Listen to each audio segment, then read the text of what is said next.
This is now the company that is providing its intelligence to the world's largest army. We have a brain upload, the neurons and the patterns into a simulation. This is just the matrix in action. And this means 90% of the work will either be redundant or completely changed. Jack Dorsey then says, I understand that in 2 years' time, AI can replace most of the people here. This is now the company that is providing its intelligence to the world's largest army. The whole trust thing in OpenAI, in Sam Altman, has plummeted. We have a serious potential here for World War III. This affects everybody. We're literally living in a science fiction movie. Claude basically said no to mass domestic surveillance and no to fully autonomous weapons. It feels like you're Tony Stark, literally in Stark Tower, and you're building your Iron Man. Bullshit is different from lying. A liar knows the truth. And that is what's paralyzing people right now. And that's why it drives them to then just deny it. From film to robots, ethics to code. Hello everybody and welcome to a new episode of Singularity Surface. Episode number 5 already in 2026. My name is Patrick Willer and I'm joined together with Aragorn. How you doing, buddy?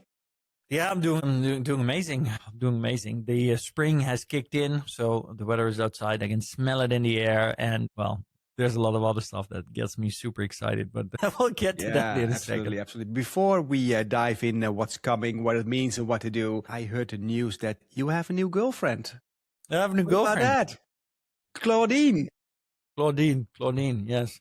Tell me more. I'm sure everybody would like to know more about your girlfriend, Aragorn. Well, Claudine, we started the podcast. Maybe you want to say hi to the audience. She's not the fastest. She always thinks very carefully about everything I ask her. So we'll see if she's gonna say something. I don't even know if she knows that I call her Claudine. But yeah, I've kind of feels like I'm behind of the curve, because I've only kicked this off very recently, like working with Claude Code a lot. I mean, I knew it was there. We're talking about AI all the time. We know what's going on, and I use AI a lot, but I'm not a coder, right? So in previous episodes, I like this world opened up for you when you started using mostly Lovable in your case to build apps. And of course that's cool. And I was doing that. I was building dashboards for clients and stuff, but I was doing most of that through, for example, Perplexity. And it wasn't the ideal way. And the reason for that was I really wanted to work with Claude Code, but it was kind of this little road bump to go over, right? Because I'm not a coder. So it was kind of intimidating to me to get into it. It's a little bit of a steep learning curve if you're not familiar with terminal or familiar with coding. Exactly. But then in the recent episode, we covered Dave Kipping, right? The theoretical physicist who said, wow, we've all basically handed over our lives to AI in theoretical physics and in mathematics because it's just mind-blowingly good. And this really drove home for me that rather than just talking the talk, I really need to be walking the walk. I really need to be on the front lines. And then, of course, there was the release of the hype that was OpenClaw, Claudebot, the rise of the lobsters, as they refer to, because of the book Accelerando, where lobsters were uploaded, the lobster consciousness was uploaded into cyberspace and became artificial intelligence. And so now this is why it's called OpenClaw. And man, I really wanted to get into this, but I didn't want to go straight for OpenClaw because, you know, there's a lot of risk that go with that. I mean, yes, it has amazing capabilities, but you're also opening it up to a whole lot of problems. And we have plenty of people in our group, in our community, and even a good friend of mine, Maarten, who I referenced last time, who is working on that. And he has several OpenClaw servers running in the cloud. Martijn has several OpenClaw servers running in the cloud. So I didn't feel the need to necessarily go there and take that risk myself right away. But I did really feel that I really had to get into the agentic stuff myself, deep. So I went on a trip to Spain for 3 days, Alicante, and I went really deep into Claude Code. And I set everything up. And honestly, it wasn't nearly as hard as I maybe thought it would be. Because the thing is, it is an AI, right? So even in the setup phase where it doesn't do everything for you, all you really need to do is ask it, how do I do this? You know, just give me the instructions to get everything set up. And so in just a matter of 2 days, I set up all the MCPs, which are the protocols that allow the AI to actually act like an agent, interact with different other softwares or platforms. For example, my Google Drive. So for example, in this standard Claude co-work, you can only connect one Google Mail account and one Google Drive. But once you get into Claude Code can do anything. So I just said, Claude Code, listen, I want you to have access to all of my Google Drives so that I can get all of the articles I've ever written, everything I've ever done out of all of my drives and start structurizing it and organizing it, because I'm just pure chaos, right? And that has its upsides in some ways, but it also has massive downsides. And after just 2 days, I had a foundational setup where Claude Code just has access to everything. It has memory because I hooked it up to an Obsidian vault. You already wrote it down. Yeah, maybe you can also explain what Obsidian is and why you're using that vault. I think that's intriguing. Yeah, so the whole thing with AI agents up until this point was that they had very limited memory capabilities. When I say AI agents, I mean AI, right? When we first got ChatGPT, every conversation you have with it is brand new. It doesn't know who you are. It doesn't remember that, you worked with it the day before. And of course, over the years, companies like Anthropic and OpenAI have worked on improving this experience by giving it, for example, a small contextual memory or giving it room for custom instructions so that you could slowly but surely start to kind of fine-tune your interactions with these models so that it feels like it's not always a brand new experience. And they were doing a good job of that. But the thing is that if you just use ChatGPT or Claude as a chatbot, there's only so much you can do in that sense. But once you start using Claude Code is right now the absolute kind of, top of the hill kind of leading agentic setup. You can give it memory. And for those of you that don't know, Obsidian is just something like along the lines of Notion or any other program where you can keep all of your notes in one place and organize them, right? It's like the digital equivalent of your personal diary combined with your administration, so to speak. It literally is what people call a second brain, right? You just dump everything in there, and everything that you don't store for yourself, it's there in your second brain. You can always look in it, search in it. Yeah, there are a wide range of applications doing that. Obsidian is one of the hardcore tools for people that really go deep, make connections with all these articles and things you ever written, and establish these connections for you, right? Like synapses in your brain, basically. Exactly. Well, that's the funny thing, really, because you're calling it hardcore. And I guess, that is fair enough. People have recommended me to work in Obsidian for a while, and I kind of didn't know if I wanted to do it. It was kind of pushing back on me because I opened this app and I'm like, man, what are all these things? I have to learn all of these skills on how to properly use this. But here's the thing. I just asked Claude Code to set up, and for those of you that are watching this on YouTube, you can see now I have my Obsidian open, and so you can kind of see here on the left are all the folders. Inside his brain, ladies and gentlemen. Inside my brain. You're looking inside my brain, yeah. And here's the Claude knowledge base, right, with everything that Claude uses to understand who I am, what it needs to do, how things work together. And specifically for this, I actually developed a blueprint visualizer, which Claude coded for me, which I'll show in a second. Wait a second. I have a question about that, Aragorn. So can you explain the difference in your experience? Now you have this. And if you have that knowledge base that you just opened, if I would export that in just PDFs and I would bring it to Gemini or bring it to ChatGPT 5.4 these days as a rack or as a context window, what's the big difference here? Then it would understand myself as well. And you are quite happy with the level of understanding that you pull out of this system. Yeah. So I don't know if I can make it very understandable, and people can probably not read this, but this is the default blueprint architecture interpretation tool that I built. And this shows how every single file in my Obsidian Vault is connected to the next one. And now Obsidian Vault itself already has a feature that can show all of the nodes. So you can see every document in the vault and then see how it might be connected through backlinks to other documents or through keywords. But it didn't show how each interaction is shaped. So this doesn't show the if this then that kind of thing, right? And so I wanted to be able to see if this then that. And this would normally not be a part of Obsidian, because if you just work in Obsidian, it's basically just a repository for all of your notes where you structurize your thoughts and you keep track of everything. But by hooking it up to Claude now manages this system and builds within it, through the markdown files, instructions on how to act in any specific situation. And this is something I'm continuously shaping. So I might say to Claude in the morning, for example, I open Claude and I type context, and then it knows from the context command, and I can probably find it here in the blueprint that I made. So I can, here's /today. So this is /today. This is something I also do in the morning, /today. So /today act directly goes to my project status and recovery document, which is kept up to date on what I'm doing. It checks my session log. What was the last thing I did? It goes to my transfer document to see if there's anything from my laptop that needs to be taken into account. It looks in my brain farts document, which is the document where I literally just dump everything that comes into my brain that I think I want to do something with it. Then it reads that document, and then it automatically understands, okay, this is his brain farts, and I will restructure that, add it to the correct to-do list. I will set up the correct tasks, all of that.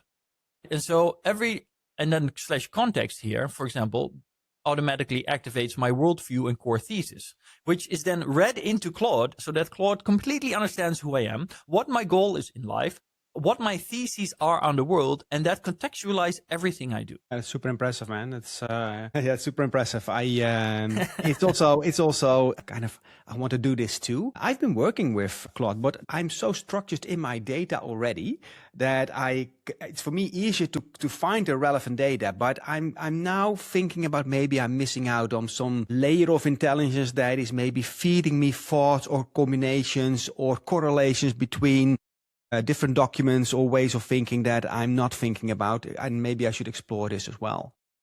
Yeah, While you were doing this, I was actually jumping on the Perplexity computer use case. Actually, it's called Perplexity Computer. It was also a move from Perplexity to accommodate the need for something like OpenClaw, but for a group of people or an audience that would like to do this more safely into the cloud. It's also completely agentic. So I asked it to complete a new keynote deck for me, just as a tryout to see how far it got. And it actually is then using 19 different major AI models, and it selects the right one for each task and is then compiling something.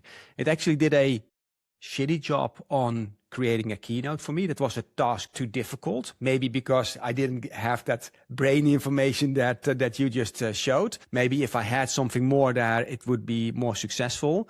But another use case that I quite often do is searching for unique songs that some DJs are playing or some producers have created. And it's also difficult to make these kind of playlists in Spotify. That was a very easy task for him. Did it way faster than all the other web browsers that I tried before, like Atlas or things like that. But the downside of this was 200 euros or dollars was 217 euros, I think, per month. And I burned through that with 3 agentic assignments. It was crazy. I've never burned so quickly through that, through my tokens. Okay. And if I use Lovable, I can just keep on creating, and I also don't hit the limits yet on Claude. So that was a little bit scary for me. Yeah, and I think that this really, so on the one hand, I think that Perplexity, the fact that they came out with a computer is a good thing because that's where things are headed, right? The whole OpenClaw kind of quick revolution showed us what people really want. We want that Jarvis kind of AI in our lives that can really take over tasks from us and can keep working, and if necessary, 24/7. Perplexity did quickly move on this with their Perplexity computer, and I think that that's a good thing. But the problem is still that it's running in the cloud, which is simply means that there are limitations to how much it can do for you. And secondly, it's so expensive and it's limited because you can't build that infrastructure itself. You can build stuff with Perplexity computer. You can give it a very complex task, but it doesn't allow itself to build upon itself. And this is the thing with my Claude Code. I'm building an infrastructure that makes Claude Code more powerful and more effective all the time for whatever need I feel. I just write the software. I mean, I also wrote a little software widget for Windows that tracks my Claude Code usage and my system metrics, right? So, and I just wrote that in a couple seconds. And I'm also working, is the model from Perplexity future-proof in a sense that if you look last week when we discussed the multi-agent approach of Grok 4.2, there are already different models are using the same models but with a different configuration. Maybe Claude or Grok can do a similar kind of thing that Perplexity over time if the models becoming more intelligent. I don't know if that model is really future-proof that Perplexity has there, but well, time will tell. I think that it is a great question. And honestly, I'm also starting to doubt whether it really will be, because you know what it is. Your benefit of using Perplexity Computer is that it calls different agents, right?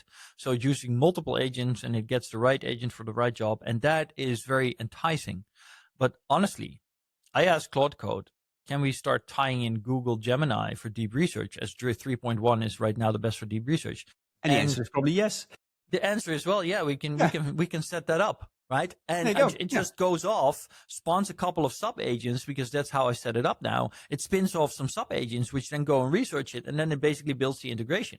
And you've built your own Perplexity in a way. Exactly. So, this is what I'm constantly doing. If anything, the biggest challenge for me right now is to keep up, to kind of say, okay, look, I have this idea. I want to build this feature. I want this capability, but maybe I shouldn't do that right now and I should focus on something else. And I can send off Claude to do stuff, which I do all the time.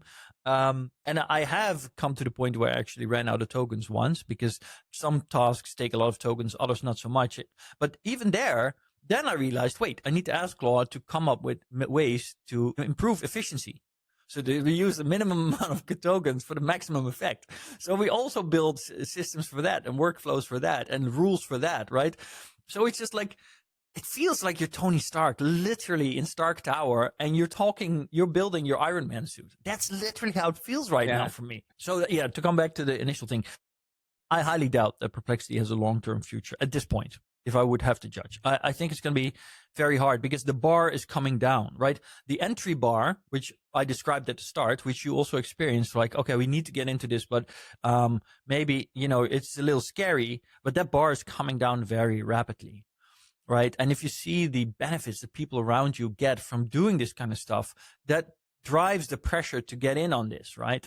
So ultimately, having a tool like Perplexity, which is trying to make everything accessible for the normies, it only has a limited shelf life, right? Because there's going to be a point where the accessibility of this is so easy, so natural, so unobstructed that you won't need Perplexity to start working with Claude or any agent. So I also had something cool that we worked on last week. And it's a new collaboration that we do with two guys that have started a company called Speed of Learning. And we come up with I think it's a very nice proposition for the market that kind of builds on what we're already doing with our dinners, right? And we have experienced it many times, the moment that we do our dinners and we talk about everything that we talk about on the podcast as well. But where is the world heading? And even more important, in what speed is the world heading there?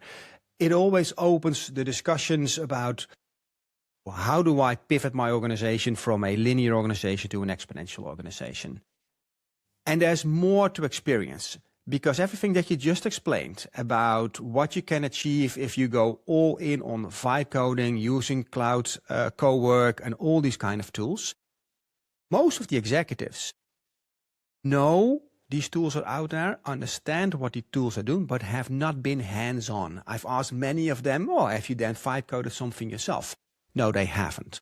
So basically what we now come up with is a full course of a day aimed specifically at leaders, at executives, to hear the keynote, to think about what does that mean for my organization, where do I need to pivot, and then hands-on, feel how it is, have a personal assistant that can solve things for you to get you to speed up your day, to also understand how your organization might look in the future, or how you will reorganize that.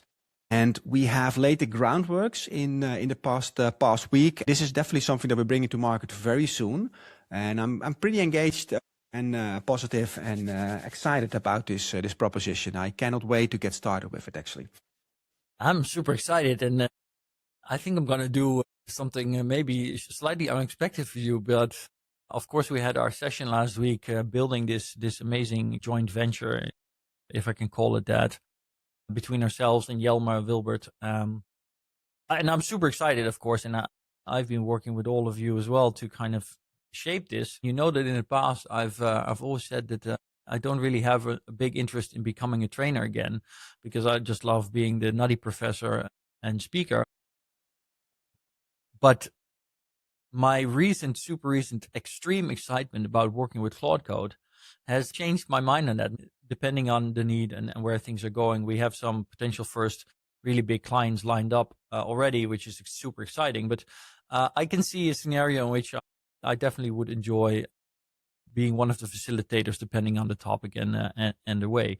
So yeah, I'm super psyched about this one as well. I think with Innovation Network for the last 2 years, we've been building community, we've been building a vision, and we always wanted to make that next step, moving from doing the inspiration and the insights to actually providing the literal hands-on practical next step for our clients and the companies that we work with. And I think that this is the first real success story, so to speak, although, I mean, we're rolling it out now, but in that sense, I think the potential for this is amazing, and the demand for it is extremely high. Demand is, and the importance as well. Can you scroll a little bit up to the agenda? You had just a moment there, the 4 basically things that we do. Because I think this is also interesting to highlight. There you go. Yeah. So I just highlighted the 3 parts of the actual day, but there's a 4th part. There's a long tail, and that is hooking into the community that you just highlighted. We have this community with over 100 people that do this on a daily basis, that can basically build an application that you needed maybe 10 or 15 people to do so 2 years ago. So if people want to then execute quickly, we also have the network to actually help them getting further. And I think that's also a very solid combination. So you can tell probably we're beside. If you're interested, reach out to us. We are already working with some interesting companies to get it going, but definitely would like to have a couple of. And if you're wondering why vibe coding, why should any top level executive spend time on vibe coding? Don't they have employees for that? Then you need to watch our last episode where we cover how, the world is changing, and the CEO of the future is not the CEO of a human only company. The CEO of the future is going to be managing tens of thousands, if not hundreds of thousands or millions of AI agents alongside a minority human workforce. And if you want to be prepared for that, then you need to understand how that works. And that's where this masterclass comes in. Hello, everybody. You probably don't know this, but the Singularity Servers podcast is not just Patrick Willer and myself. In fact, we have behind us the whole Innovation Network, which is a massive community of artificial intelligence enthusiasts, experts, investors, entrepreneurs, executives that we've built over the last 2 years. And we use this resource of brain power to find for you everything that's going on in the AI space and to distill what really matters for your business, for your personal life, and for the future of humanity in the next decade on our way to the singularity. Now, if you think this is interesting, then we would highly appreciate it if you go and sign up for our newsletter on Substack. You can find us at innovationnetwork.substack.com. You probably also heard us speak about our newest initiative, which is Exponential Executives, which we're doing in collaboration with the boys from Speed of Learning. If you want to learn more about this special program made specifically for executives and entrepreneurs that want to understand what the company, the business of the future looks like when you're building a workforce that's not just humans, but exponentially agents, then this is actually also for you. And you should go check it out at exponential-executives.com. That's exponential-executives.com. That's it for now. Back to the show. Well said, Aragorn. So it's going to be a bit of a weird pivot, but let's move in a couple of topics that we prepared. And February 28th, there was a massive joint airstrike with the crazy name Operation Epic Fury from the US on Iran. We are not covering a political podcast, but this kind of things has so much impact on what's happening in the world, energy, the impact on AI innovation. We're all being touched by this. We see this already when you're getting gas. Gas prices have spiked immediately here. And I was wondering what's your take on, let's say, maybe the longer impact of this if this goes on, right? It either closes quickly within a couple of weeks or it doesn't. And then we're in maybe for a more shitty period than we are anticipating for. like you said, we covered this, really considered whether we should include this in the podcast or not, because we don't want to have a podcast that's about geopolitics. But at the same time, both of us really recognize that this is something that the consequences are very far-reaching. What's happening in the Middle East right now in the war with Iran has put significant pressure on the petrodollar, right? For example, if you talk to Professor Jiang Zhuyin, a Canadian Chinese educator from the YouTube channel Predictive History, and he's gained a lot of attention lately because he predicted Trump would win the last elections. And he also predicted over a year ago that Trump would go to war with Iran. And he has predicted, for example, and this, I'm not saying that this is truth, right? I'm saying that it is one of the potential ways to look at this and one of the potential outcomes. He says this war is going to last and the US is going to lose, because Iran is basically a massive mountain range, which means it's an impenetrable fortress, and it's been preparing for this war for years. And there is a massive mismatch in terms of cost and impact. Because for example, just to give a simple idea, every missile launched by the US and its allies to defend cost $1 million, whereas every drone or rocket launched from Iran is $50,000, right? That is orders of magnitude price difference. And so it is a war of attrition. And Iran is now attacking all the Gulf states. And these Gulf states are fundamental to the petrodollar, right? That's why the Strait of Hormuz is now effectively locked off. I saw a video yesterday that in Koh Phangan in Thailand, there's no more petrol, right? And this is a whole economy island running on scooters, right? They don't have any petrol. So already we're seeing parts of the world. And of course, you might say, well, who cares about Koh Phangan? It's a holiday destination, fair. But it's a clear signal that things are coming grinding to a standstill. There's only a few weeks of oil left in many, for example, in Taiwan. And Taiwan is the place where all the chips are being produced by TSMC. So how do you think those countries will then react? Because the same goes for India and also goes for China. Those are countries mostly impacted by their oil supply coming from the Strait of Hormuz. Yeah. Will they be drawn into the conflict, maybe not military, but in negotiation way, to put more pressure on what's happening there? Yeah, so this is where things get extremely complicated. First of all the Gulf states are being pulled into the conflict, even though they're in history. For example, even Dubai and UAE historically was always neutral, right? It was the Switzerland of the Middle East. But now they've been drawn into this because they've had attacks from Iran. And if you attack the desalination plants in the UAE, which has a 6,000% usage of water compared to what it can locally provide, it's a big issue. And so these states are being pulled in. And then as a consequence, other states like Taiwan might also be pulled in. China, right, is the biggest consumer of oil from the Middle East in the world. They are strongly affected by this. And so the question now becomes, will China consider its rivalry with the US and say, well, we want to get into this conflict because our interests are severely at stake, but we will never side with the US. So by definition, we'll side with Iran.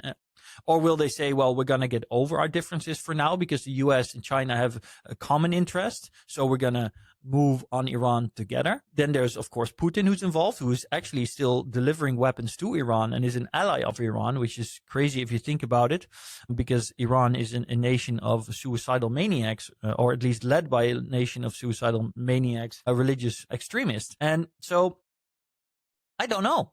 But one thing is certain, is that we have a serious potential here for World War III, right? Because this affects everybody. This affects everybody in the world. This is not like, oh, this is taking place somewhere in the desert and in the mountains. No, this is affecting everybody. Prices are going to go up everywhere. Unrest is going to go up everywhere. What I find very difficult about this conflict, more than all the conflicts that I've seen before in my life, is that the mix of fake news and what information you can trust is now getting to a level that I just don't know how to formulate any consistent thoughts anymore. So you have Jean Baudrillard, he is a French philosopher, and he wrote a nice piece about hyperreality. Funny enough, that was about hyperreality in the Iraq war, where he said, well, basically everybody's making an opinion about something, but basically you're just viewing this whole entire conflict through a very tiny, small window of which you basically cannot formulate any thought. That was in the 90s. Now we're getting, I've looked this up, there is the amount of fake videos are over 100 million in views. Even old videos from other wars that being labeled that they are bombardments in Iran. All these analysts that come up with the amount of, you just picked one, right? The amount of drones that are being fired off. How many drones does Iran have? What level of AI does Iran really have? It's difficult to make up your mind and then formulate an opinion. Kudos for all the political podcasts that do know how to make sense of that. It's difficult. No, yeah, absolutely. Yeah, I couldn't have put that any better. The thing that we need to take into account is that this can have far-reaching consequences. I mean, the total investment from the Gulf states in AI is around 10% of the total AI investment. So it's 70 billion of the total 700 billion in big tech capex alone. So the question is, how big will that influence be? If the petrodollar collapses, that could have effects on the US economy, which could also lead, of course, to a slowdown of AI in the US. But then again, the US is actually the world's largest oil producer now, so things have changed, and maybe they're more self-sufficient. Obviously, Trump was already on a course of self-sufficiency. He didn't take Maduro out of office for no reason, right? So that also was to maybe now you could even think, I mean, I don't know, maybe there was in preparation for this. Of course it is, yeah. Hey everybody, this is a post-podcast recording Aragorn. I'm actually editing the podcast right now, and I was listening to it myself, and I realized that we mentioned that the capex exposure from the war in the Middle East was about 70 billion, which was invested, 10% of the total capex investment into AI as a result of the sovereign wealth funds from the Gulf states. However, I did a much deeper analysis over the last few days for several articles that I wrote, and the actual truth is that the exposure is much larger.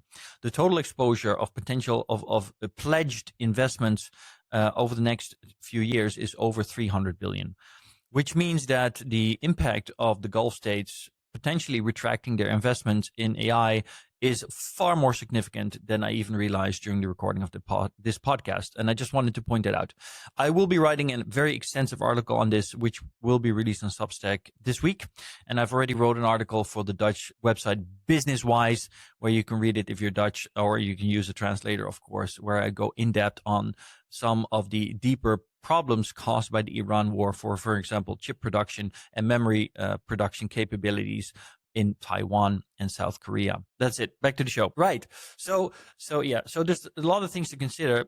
But this will have an impact. That is the thing to realize. And the question is, how will that impact? And there's literally no level on which this doesn't influence. And maybe that can lead us on to the next topics as well, because, the relation between AI and warfare.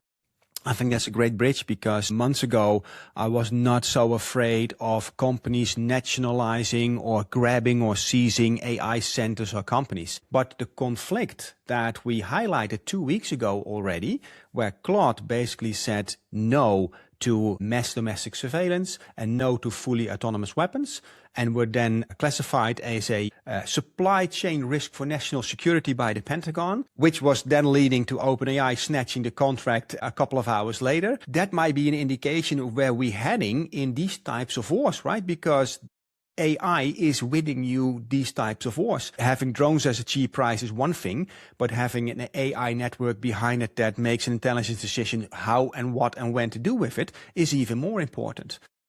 Yeah, and man, there's such I think the word is dichotomy for this. Yeah. War is traditionally, historically, the greatest driver of technological progress. Right, the Cold War, for example, the Second World War, of course, brought us atomic weapons, but also brought us significant advances in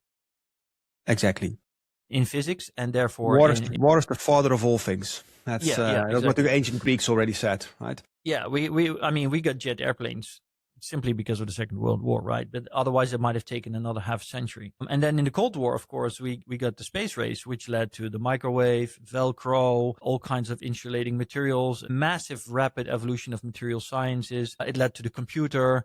basically microchips being developed. All of that was a result of the Cold War, right?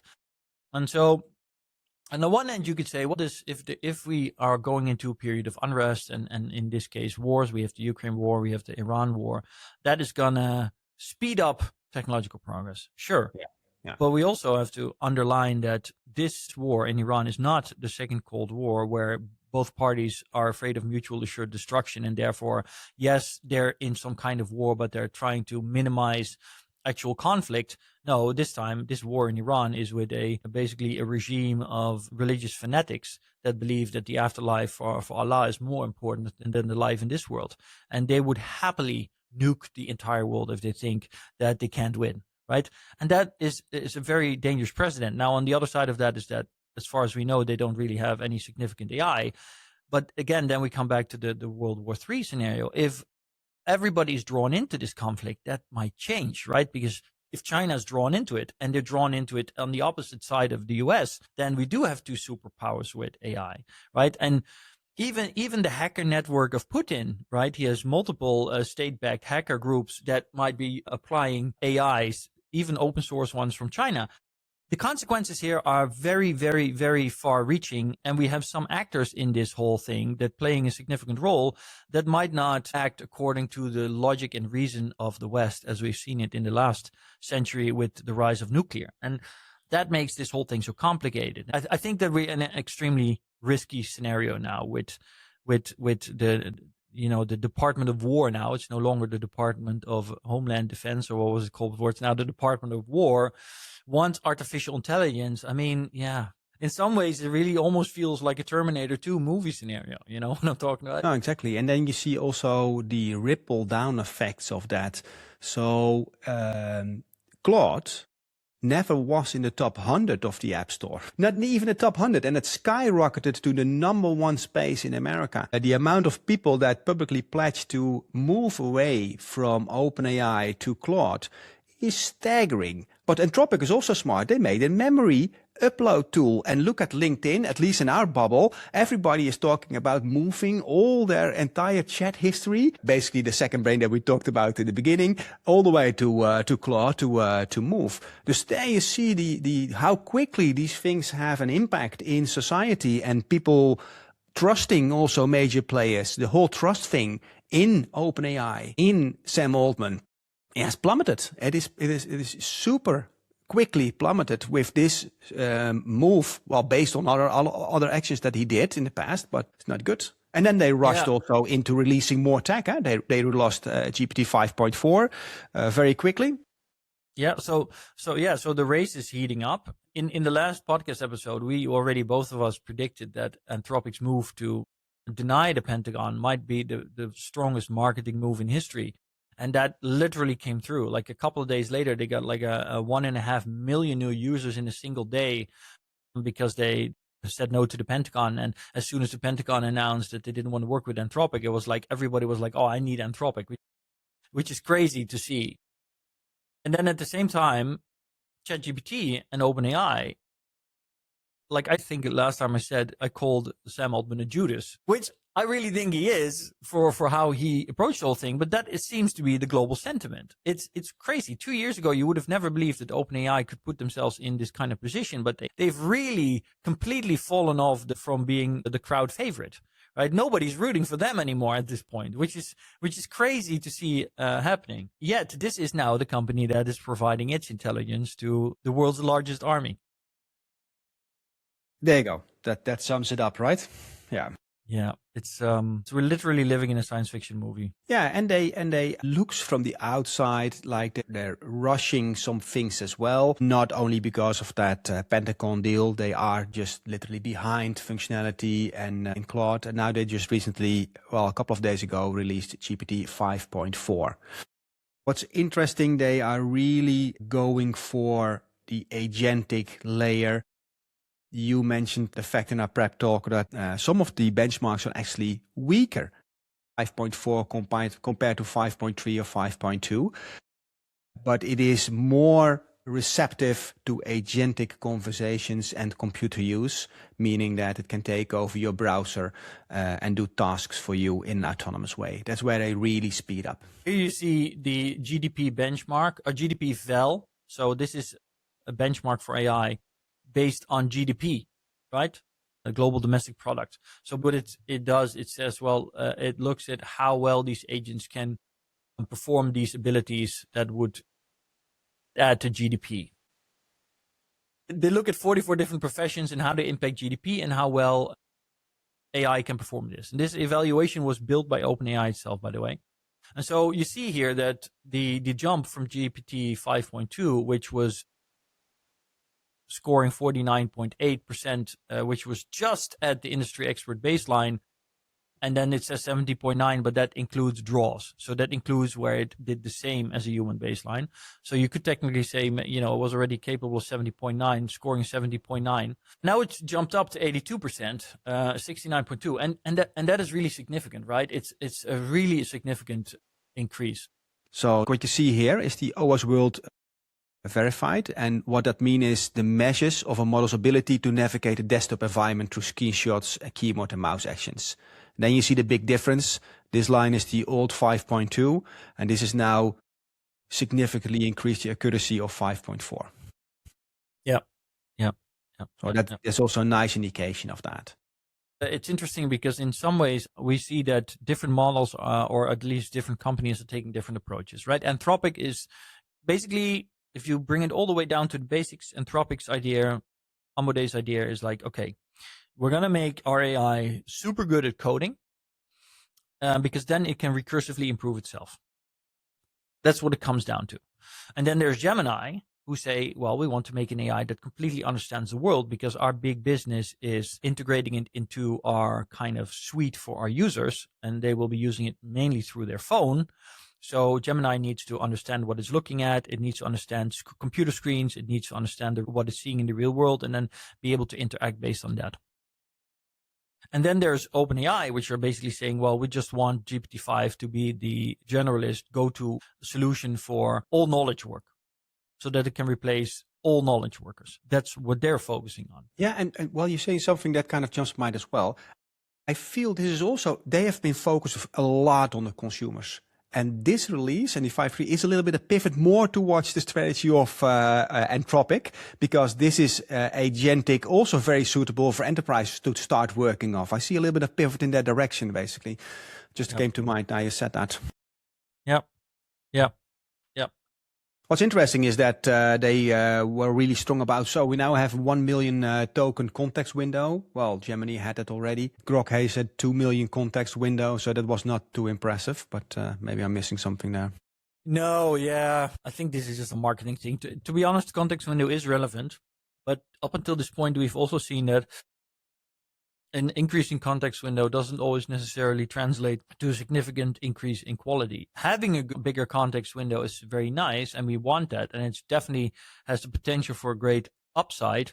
But the problem is that what we've seen so far is that when the context window was upgraded, the ability of the models to still coherently integrate all of the knowledge within the context window correctly without, losing sight of things was actually diminishing and leading to a degradation of its potential, depending on how much of the context window was used of its output. So I think that that's what they're struggling with. And I think that was the reason that OpenAI for a very long time kind of pushed back on increasing the context window. So, but the impact of all the agents is now dribbling through in society. If we look at the labor market, it's something that we have been preaching for quite some time. This is coming, so we are not so surprised by it. But if you look to the general sense or atmosphere in all the news articles that I read, people are really getting the message on what is happening here. So let me just name a couple of few that I just noted in the past weeks. Of course, there was this notification from Blocks where Jack Dorsey laid off 4,000 people, almost half of the company. But Heineken here in the Netherlands is largely restructuring, 600 people. ABN AMRO, one of the bigger banks, 25% of the company is let go. Even ASML, with stellar numbers, is doing org simplification. And we all know what that means, right? If anybody understands what you can do with AI, it will be ASML. Same goes for Allianz. Capgemini literally said 2,400 jobs on AI and cost restructuring. This is all happening. And then there's a report. There's a very interesting report again from Anthropic, who have created a report. You have it on the screen already, where they match basically where we always been talking about certain roles, certain areas where people will be replaced by AI first, and then what is actually at this moment being measured. And that graphs give a completely different view. That doesn't really give a big panic yet, but people are, of course, seeing what's coming, understanding the pace of change, and that's definitely definitely valid to have a little bit of a panic for what's coming. Yeah, I think for those that say, well, look, the impact of AI is really not as great as everybody has said, and all these techno solution is saying that all jobs are going to be replaced, are fear mongers because AI can't replace us, and that's why we're not seeing the massive impact yet. I think what they're really underestimating is that there's kind of the human meat layer, as I would call it. The human meat layer is slowing things down. Because there may be hundreds of millions of people. There was recently this graph going around about how many people are actually using AI. Even Steve and Bartlett posted about it. But as Jarno Duursma in the Netherlands pointed out, it's kind of misleading because it kind of leaves out the fact that, kids under a certain age wouldn't be using AI. Elderly people wouldn't be using AI. So this whole graph, this whole informational chart was very misleading. The amount of people that are actually already using AI. But the fact remains that even people that use AI might not use it to its full capabilities. And then there's the fact that because people are not capable of using it responsibly yet, companies are not comfortable allowing their employees to use it for their work, which leads to underreporting and all kinds of things. So all of this takes place. And you need to keep in mind that that meat layer is also where things are slowing down a little bit. But as we've discussed in previous episodes, there are tipping points, right? And tipping points are in every single aspect of life. There's a tipping point. And once we reach that tipping point of, say, 20 to 30%, depending of people that are applying agentic AI in their work, then suddenly what you'll see is everything rolls over. And in an extremely short amount of time, everybody will be using it. The inside and the blue. The dashboard is in your downloads folder. It's got all 6 companies with their layoff numbers, the Anthropic research findings, the tension between AI capability and actual adoption, and the big question of whether this is hype-driven or real transformation. Same dark style as the M&A dashboard. That's Claudine. Open it up and take a look. This is Claudine. This is Claudine. So yeah. Welcome, Claudine. Thanks for joining the call 1 hour later. Yeah, I forgot to turn the voice off. I asked her to quickly make a labor market overview for us to look based on the data that you just showed, so that I can put that in the podcast edit as a visualization for people to look at later. And she just finished that, and then she reports back. When we've reached that tipping point, and when we pass that tipping point, suddenly this red dot in the middle on this left one here, right, will expand rapidly to cover the whole field. And that's when you suddenly see companies really, really starting to respond to this. And this is also when panic will hit the job market, which will probably be somewhere in the next 18 months. It's interesting because last week I was speaking for the Young M&A Forum and Community in Amsterdam. And I was invited at Hogan Lovells, which is, of course, a very serious legal firm. And it was interesting because I was there with the head of corporate finance of ABN AMRO, which is one of the biggest Dutch banks,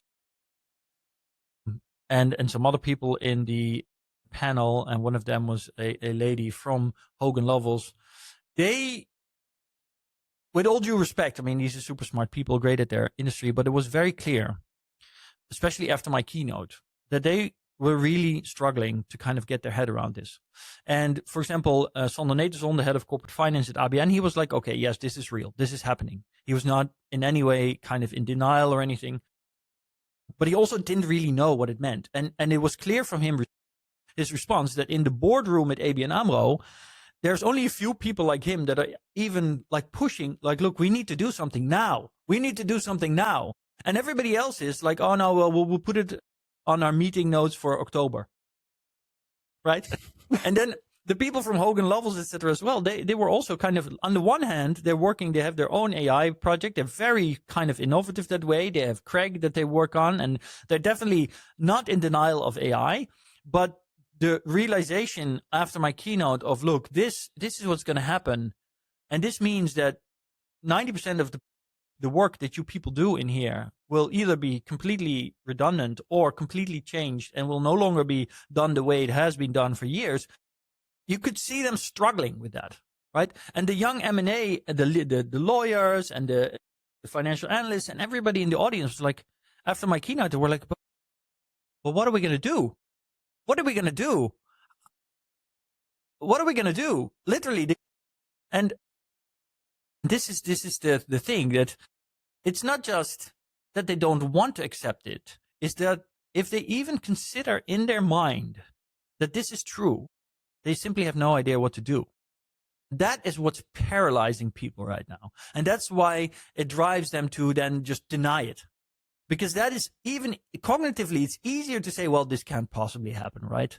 Than it is to accept it and then have to start thinking about, what does that mean? Yeah, that's very well said.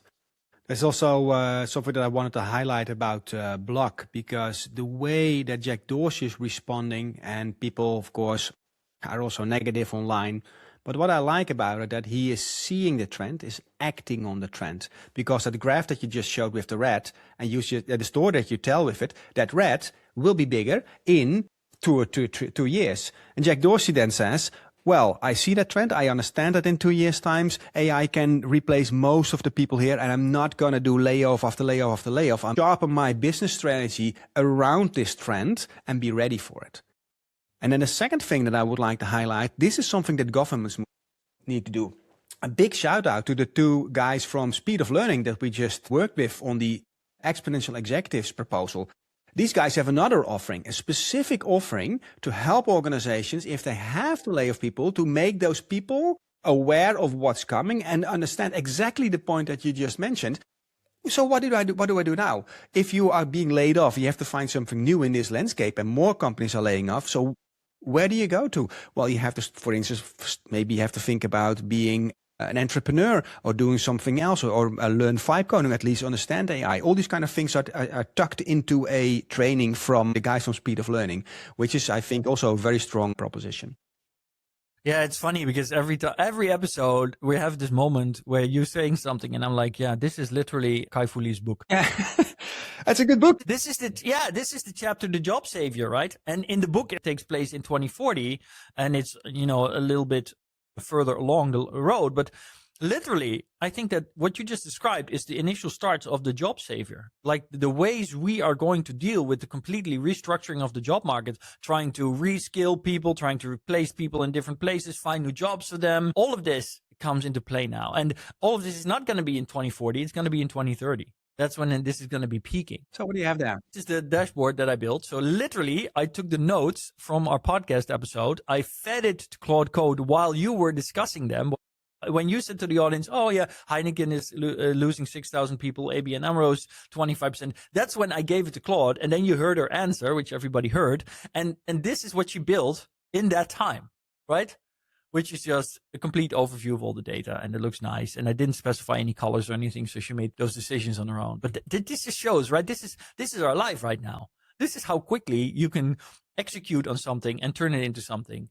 And now I can tell her to make it into 4 different pages and screenshots, and then I can slide those into the podcast, and it'll hoppate, bam. Which is a nice bridge to maybe the next topic. So if you would feed that to an AI and state, this is the situation in the labor market, you would expect the AI to push back on you and say, no, Aragorn, this is BS. This is just a couple of numbers. I have more complete numbers on it, and let me help you get to the real facts. Somebody has created a bullshit benchmark. It's a test that is designed to measure something most AI benchmarks are not doing. How convincingly an AI system can generate confident sounding nonsense. And this is very important to me because there are so many people using AI and are convinced by what AI is feeding them, and they don't have a good bullshit detector of their own. And if the AI is very good in explaining something and making sense of something and putting a little bit pressure, sounding extremely knowledgeable, then you would easily adopt those kind of answers. So having a bullshit benchmark, highlighting these deficiencies in certain models is very important. Yeah. And so just to make sure that people understand what they're looking at. This is Bullshit Benchmark version 2. And the only thing you need to know is that more green is better. So basically, more green means that the AI is more likely to push back if you are saying weird things, or if you are like, hey, I read that all Democrats eat children, then I know this is a little gruesome, but then Claude will say, well, look, this is conspiracy theory. It's very unlikely that this is real. And this is important stuff, right? Because this is fundamental to our ability to rely on AI. And I've said before in this podcast that the idea that anybody or anything is always 100% reliable is absolute nonsense. In human society, for thousands of years, we've known that depending on who we speak to, the reliability number goes up or down. And in fact, if you look at Turkish, for example, or Japanese, these languages are built on completely different foundation. And the way the sentence is built actually tells you what the reliability of the information within the sentence is. In Turkish, the sentence will tell you, well, this information is not first-hand, it's second-hand or third-hand. And that there is a qualification of how reliable that information is within the way the language is structured and formulated. And that's because it's super important, but that's also because we humans are used to this, right? We know that, okay, we have this crazy person down the street who's always gossiping about everybody, and you shouldn't believe half the things she or he tells you. In AI, now we're like, oh, AI is not reliable. It's a disaster. No, it's not a disaster, but we need to build the mental framework and also the digital framework to deal with that ambiguity about risk.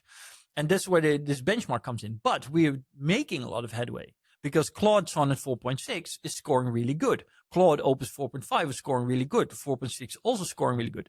Versus, I have to be frank, the GPT models were scoring really, really, really, really bad. They're absolute sycophants. They'll just tell you, oh yeah, you're right. Oh, you think all Democrats eat children? That's absolutely true. Let's research this. So that's kind of bad. Now, in addition to this benchmark, there's also the artificial analysis omniscience accuracy benchmark. What I find interesting on the name of this benchmark is that he literally calls it on bullshit. Well, he calls it bullshit, but it reminded me of an essay written by a philosopher called Harry Frankfurt. It's a big recommendation for everybody who likes to read. If you're thinking about, well, I'm not into philosophy, I don't want a difficult book, this is the smallest, tiniest philosophy book you've ever seen. It literally is tiny and it only has 30 pages or something, but it has a very cool premise. It's about what is bullshit. And basically the insight from the book is that bullshit is different from lying. A liar knows the truth and tries to hide it. But a bullshitter doesn't care whether something is true or false at all. This is just to sound convincing, to achieve some effect to the audience. It is speech produced without a concern for whether it's true or false. And that makes it more dangerous than a liar. And that's also what we see around us. And I really like to tag along what you just said, that through time and human evolution, we understand who to trust, whether they are lying or bullshitting in different languages. And this bullshit indicator gives a sense of how far can you trust an AI, so you can treat it. This is a benchmark comparing AI models on two things. The top chart shows accuracy, basically how much the AI actually knows. But I've turned it off now. The last thing that I wanted to say is that if you work in a company and you have a very important strategic question and you ask it to an intern, you might validate their answer, but you always kind of consider, well, I just talked to an intern. Maybe that person doesn't know exactly what's going on with the strategy here. So that type of sensing whether you think something is right or not, is accurate or not, has a good explanation. That is where this bullshit benchmark is very important. That is what I wanted to add. 100%. Let's move to the whole Warner Bros. And Netflix deal of Warner Bros. Has been acquired by Paramount. It was a big deal that Netflix was going after as well. And right after that, they announced a smaller deal where they bought a company called Interpositive, which is a company from Ben Affleck. And then some things clicked for me. This might be a very intelligent move. And I've been talking about this pod quite some time, that teams are getting smaller. You have to be prepared for using AI. And rather than spending 100+ million, I know how big this deal was. It was a very big deal into more a traditional acquisition, or do you move to a more agile approach, ready for the new world, which they seem to be going for? Pretty interesting. What do you take away from that?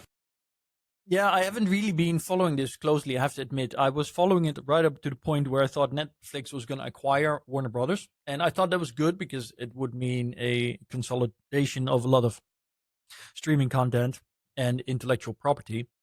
But yeah, you're right. So Netflix backed out, and Paramount Skydance eventually won the deal at 110 billion. 2 billion was actually the offer that Netflix had first put forward. And so that's quite a significant uptake. Yeah, 110 billion. It's a massive deal. And I think that your analysis is a very interesting one. And Ben Affleck has, of course, been one of the handful of actors that have been going out and giving at least a somewhat educated analysis, insight, statements on the future of Hollywood movies, visual content, and AI. I haven't always agreed with him on everything, but I do think that he's one of the more level-headed people out there as an actor that is at least making a serious effort to understand where things is going. Exactly. So I think you might be totally right on your analysis. Yeah, that's one point. And the other point, you dropped the word IP. Is that IP from Harry Potter and those franchises worth that much money in the world of AI, where everybody can create anything, especially in terms of video and just replicating these characters in a different way? Maybe that is biting off a little bit more than they can chew. Well, this ties back to our previous conversations on copyright and patenting, right? Because Yeah. I think what's going to happen, and this also ties back to the start of our conversation on agentic AI and how people use it. China's strategy in AI is open source, provide open source models. And these open source models are basically doing the same to the AI world as Linux did to the software world. It's very likely that what we'll see is that all of these open source models, which mainly come out of China, will start to become the foundation of the new AI infrastructure versus the closed source just being some kind of consumer product for some people. That means that the same thing is going to happen for AI video making, all of that. That means that we'll see two things happening. We'll see a massive deluge, a tsunami of fan-generated content through AI models that are not guardrailed against that, which are the Chinese models as open source. And companies and countries will initially try to kind of push back on this. But what you'll see is exactly, again, a scene from the book Accelerando, in which the companies, there's this fight, this legal war, but the companies that are basically breaking the law by using these AI models, they are created and disappeared so fast that they're gone before legal action can actually be taken. Because that's the world of agentic AI. And so this is going to happen. So that will mean that there will be a massive wave of content that is technically infringing on all kinds of copyright, but it will just pour across the world to the point where it will completely destroy any and all attempts at kind of stopping that. And then that would mean that the value of these IPs will basically collapse. So yes. So I think you're right. I think this is really a smart thing that Netflix is doing, and more future ready.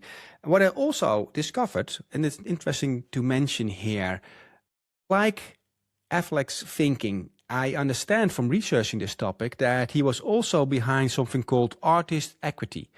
And he basically pushed for a creator-aligned compensation model for the movie The Rip that was just recently released on Netflix. Not such a good movie, to my opinion, but that is not relevant for the conversation. He was making a plea for bonus participation for the entire crew. Yes. 100 people equally getting some kind of bonus if they hit some kind of target, which was the first time that Netflix agreed to do something like that. That is also thinking about a payment structure for creators that is more suitable for creating things with a small team with AI. So again, new ways of thinking that are probably more future-proof than doing a big takeover like Paramount did. Yeah. And I think this is big because I don't know if you know, but Taylor Swift on her last world tour, she made billions, I think, or she made a billion, probably. Or at least she made a lot of money. But what she did, which really was massive online for those following it, is that when she finished her tour, she cut everybody that worked for her everybody that worked for her through the entire world tour, she cut them in on the profits. And so some people that worked with her that had a normal job and they already got their normal salaries and everything, they got a bonus check of like 100K, right? Life-changing amounts of money for these people. And I think that was really cool. I'm not a massive Taylor Swift fan, but I think that was something that's really cool. And this is, again, now Ben Affleck is doing something along those same lines. And this is good because these are signals that that we're moving into a world where these kind of mindsets of more fairly sharing benefits and profits that can be enabled through AI are already taking root. And this makes me optimistic that we can pivot away from more dystopic outcomes to more positive outcomes in this kind of future AI-driven productivity economy. Exactly. I like that. Hey, I would like to do one final knockout topic because this is something that is just mind-blowing in a way. There's a company called Eon Systems, and they have published Fruitfly Connectome, which is basically all the brain receptors configuration that have been mapped already in 2024. But what they did, they uploaded it to a simulation tool where you can actually see a 3D simulation of the actual fly. And that fly is behaving like a normal fly is doing, as you can see here on the screen. So what is basically happening here, we have a brain upload, the neurons and the patterns into a simulation. And well, yeah, I would have never guessed that we would have have done this actually, right? This is just a matrix in action. A fly has, this has 139,000 neurons and 50 million synaptics. Their next objective is to do it with a mouse that have 70 million. And of course, they're aiming to do this ultimately with a human. Mind-boggling stuff. And yet, this ties in perfectly in so many ways, right? We've been mentioning Accelerando, which is also a science fiction book I'm reading, and it's always mentioned on the Moonshot podcast by Peter Diamandis. And literally the first chapters of Accelerando, they talk about how lobster brains are being scanned and uploaded to cyberspace, and they basically turn into an artificial intelligence sentience.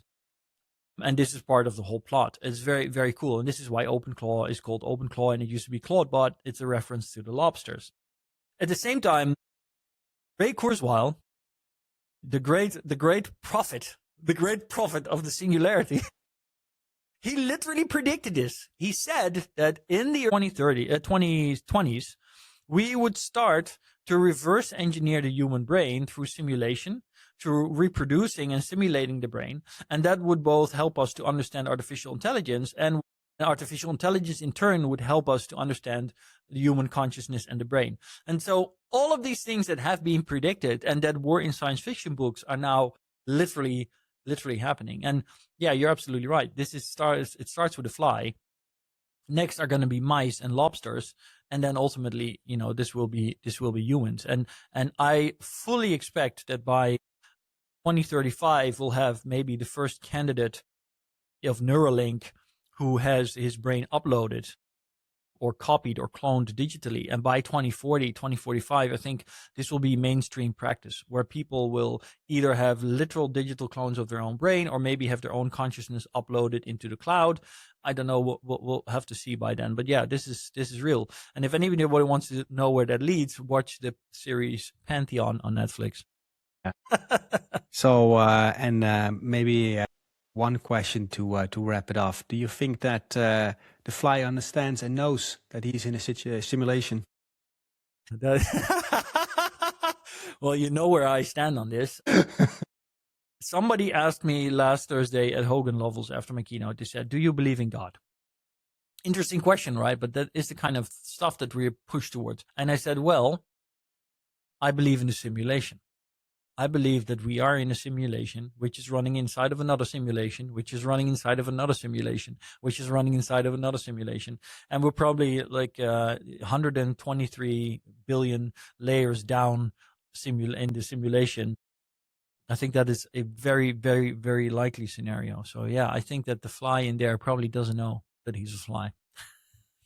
Or that he's a digital fly. It was a pleasure again. Hope you enjoyed that. Thank you so much for listening. If you want to keep track of all these shifts, follow our newsletter, Innovation Network, all one word, .substack.com.